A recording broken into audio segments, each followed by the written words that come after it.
Хуҗалыкның Каравыл тауы янындагы 135 гектарлы арыш кырында техникалар ташканы, комбайннар бер генә минуткада туктап тормый. Чөнки аяз көннең һәр сәгате кадерле. Җиңсәләргә салыр өчен бөртек бик өлгергән булмаска, дымлылык сакланырга тиеш. Шуңа да эшне тиз тутарга кирәк икәнлеген комбайнчылар яхшы аңлый. Кырда арышны турыдан-туры суктырмыйлар, алдан тиземнәргә салалар. Мы 3 дня назад приступили к Без 3 көн элек урып җыю эшләренә керештек. Көзгә арышны урдырга тотындык. Аны без сыттырып җиңсәләргә тутырачакбыз. Хәзер 30%тан югарырак булган дымлылыкта урдырабыз. Бу янчелдерү өчен әйбәт дымлылык. Без тиземнәрдән урдырабыз. Бу урып җыюны да тизләтә. Хәзерге вакытта кырларда 5 комбайн эшли. Суктырылган игеннең күләме 1 көнгә җитә.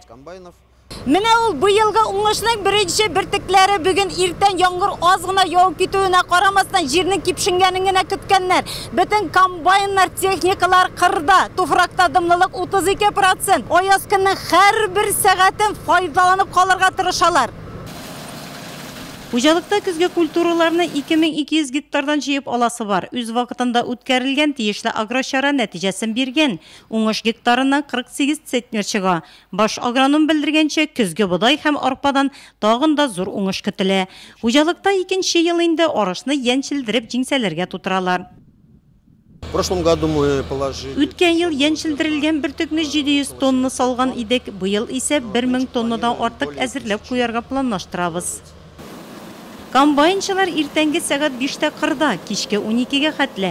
Алексей Яковлев New Holland комбайнын 2нче сезон иярлый. 30 еллык тәҗрибәсе булган механизатор күп урып җыюларны күргән. Быелгысы үзенчәлекле ди ул. Уңыш мул, әмма игеннәр ауган. Югалтулар булмасын өчен техниканы карап акрын гына йөртергә кирәк. Уборка идет хорошо. Урып җыю бик әйбәт бара. Һава торышы әлегә мөмкинлек бирә.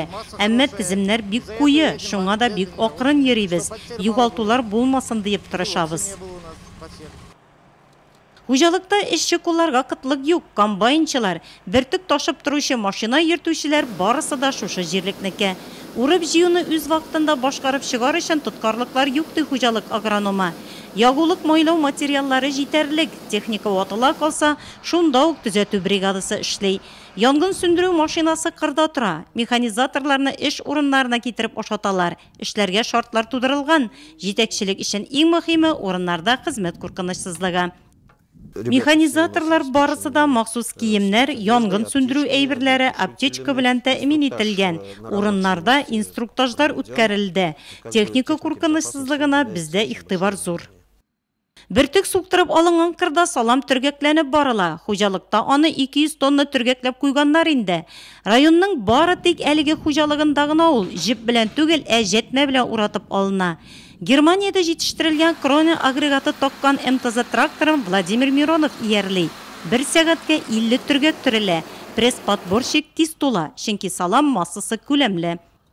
У нас 2 пресс-подборщика. Безнең хуҗалыкта Крone фирмасында җитештерелгән 2 пресс-подборщик бар. Алар ярдәмендә пешәнне, саламны җәтмә ярдәмендә төргәклибез. Төргәкләр бик тыгыз килеп чыга. Аның уртасына һава керми, шуңа сыйфатлы саклана. Доступ воздуха в середку. Нурлат Агро Сөләйманов Южный хуҗалыклары районда урып җыю эшләренә беренчеләрдән булып кереште. Ирис хуҗалыгында да игеннәрне җыя башладылар. Кырларда уңыш муллыгы белән сөендерә. Быел безнең 31498 гектар зерновыйлар. Шуның бүгенге көнгә 814 гектары суктырылган. Уртача уңыш 49 центнер бара пока. Быелгы жыл яровы зерновыйларга яхшы, бүтән җилләргә карата яровы зерновыйларга яхшы файдалы булды. Азимыйлар тоже начар түгел яхшы. Былтыргы урында уңыш яхшы көтәбез быел. Нурлат Агро хуҗалыгында терлек азыгын әзерләү эшләре дә көн кодагында. Биредә 2000 баш мөгезле эретерлек асрала. Бүгенге көнгә бер баш шартлы терлеккә күчереп исәпләгәндә 24 центнер күләмендә терлек азыгы әзерләгәннәр.